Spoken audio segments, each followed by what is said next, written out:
Howdy everybody, it's me, Manic, coming to you from the bunker system. It's been a while since I made a video, and they're going to be few and far between because I had to take care of responsibilities, and I'm doing it, and anyway, I got a few records. By the time it comes back, maybe if it does, the paint dried out. It's a giant pair of tin snips. So I've been trying to make, over the course of the past couple years, I've been trying to make my own poly blades. Not out of poly, but out of steel.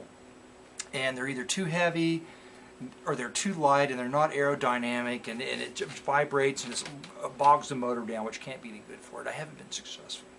So you got to buy like 12 blades for like, I don't know, like $9. They're plastic blades, and if you hit something sharp. Anyway, I'm just going to start with a story. Not that story, another story. In the mail from the company that provides energy for the house, electrical energy, the Duke Company. They sent this chart. Okay, it's interesting. It's a year's worth of electric usage for my home.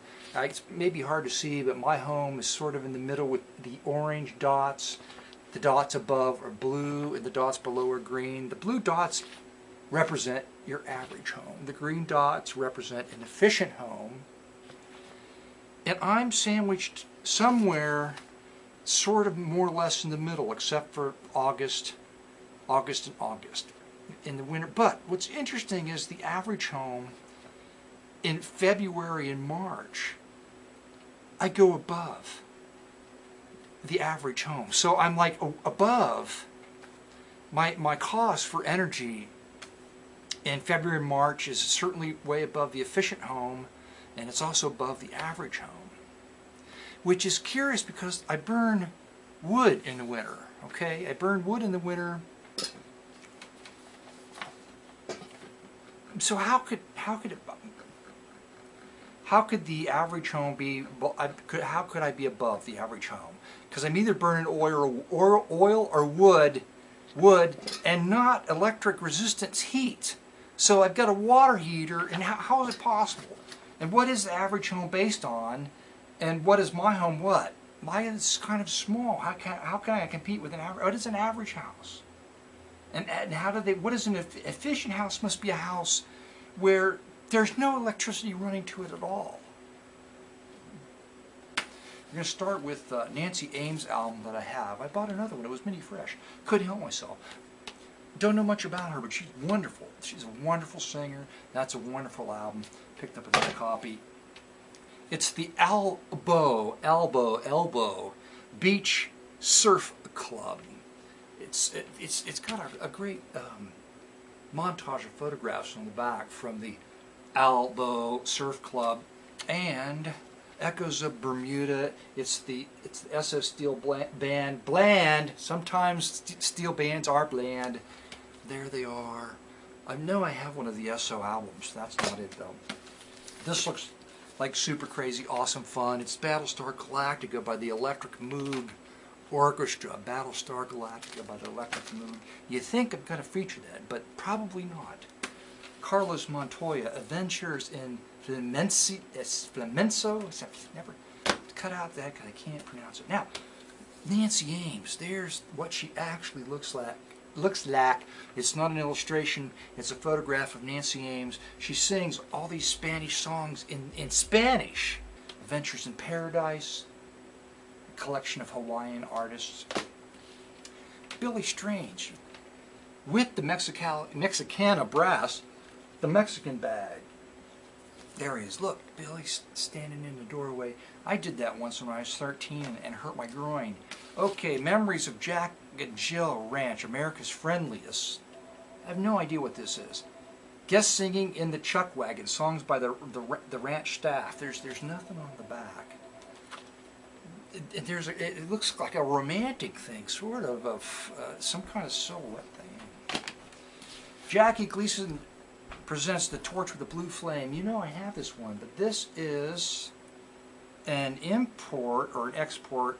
No, it's made and printed. It's from Great Britain. It's from England. It's the thin sort of glossy cover. So I picked that up. This is all 50 cents. Everything's 50 cents. Sergio Mendes in Brazil, 66. That's a groovy cover right there. I said I listened to a few of their albums and liked it, but then I got one they made like in the 80s, and I didn't care for that. Movie themes of, oh wait a minute, there's still a sticker on that one. I'm taking a sticker off. You know how I hate stickers. This is such a cheap looking album. I had to pick it up. It's 101 strings, but it's on a label called Golden Hour. Like when 101, after they ran their course, maybe Alshire finally got rid of the franchise.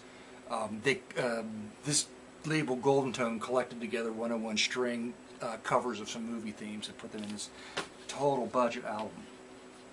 There's this guy we work with, Bob Fry, okay? So we came up with a new nickname for Bob Fry. He's now known as Superfly Fry. So when I saw this Curtis Mayfield Superfly album, I had to get it. It's got a little die-cut thingy on the cover with this thing flips out, and the record comes out of this. In the inside, it flips in, flips out right there, Superfly Fry. It's the Ronald McDonald All-Star Party right there, Ronald McDonald All-Star Party advertising record. This is a local label, Cincinnati, label Jewel. I believe this is some kind of folk. It looks like some kind of psychedelic folk kind of stuff. I doubt if it is. Anyway, autographed on the back by one of the guys. Some kind of local folk deal. I don't know. What the hell is this? It's a Cuban album. I probably already have it, but I'm not sure. It's a Singapore import, Herb Albert and the Tijuana Brass, and the really super cheap cover. Import cover right there. It's got to be Hong Kong or Singapore or something like that. Anyway, now this looks extremely interesting. It's just one of those records that you don't find in a discount bin. I found it. It stood out above all the other records, and I don't know if it's anything. I have no idea. Merv Jenkins Arrive. It's on some kind of label I've never heard of, Orovox. Brooke Benton. I think I've got a Brooke Benton, and I can't say. I'm trying to think. If it's the guy I'm thinking of, it was really an outstanding album. This I don't know. It was 50 cents. I picked it up. This is a great cover. This is a group out of Lexington, Kentucky. Lexington, Kentucky. Overshadowed. Who's this? It's a sealed copy of Shelley G. Osborne Sings. But look at this great. They're standing around this super duper hi-fi system. Can you see it without too much glare? I can't tell. Look at it. Tape machines, reel-to-reel, turntable, amplifier, and what would that other thing be? Some kind of preamp or something? I don't know. All inside that with the speakers. The speakers all anyway. There, you know what I'm talking about. Potent percussion. I've got a copy of this. I picked up another one because I can't remember if it was any good or not. If it's good, I'll trade it away. Tambia 4, We in the Sea. I don't know if I've got this one, but I do. It's produced by Creed Taylor, which means it may be good. Okay. 2 record set, Venezuela music. On Grand Award, which was an Enoch-like label, it's Italiano percussion Italiano. Vanilla Fudge. I don't know why that was in the 50-cent bin. It was Vanilla Fudge. The Moon and the Stars. The Moon and the Stars, great cover with Harry Arnold, whoever he is. And last, and put there on purpose last because I think it's got to be totally awesome. I was really happy to get this. It's Electrono Music by John Pfeiffer. It's a great cover, and I think it's going to be super amazing awesome. Anyway. Was there anything else? Oh, I bought this syrup made by the Arizona Tea Company. You put it in ice, you blend it up, it makes slushies, and I thought this is going to be good. Oh, it's like drinking liquid cocaine.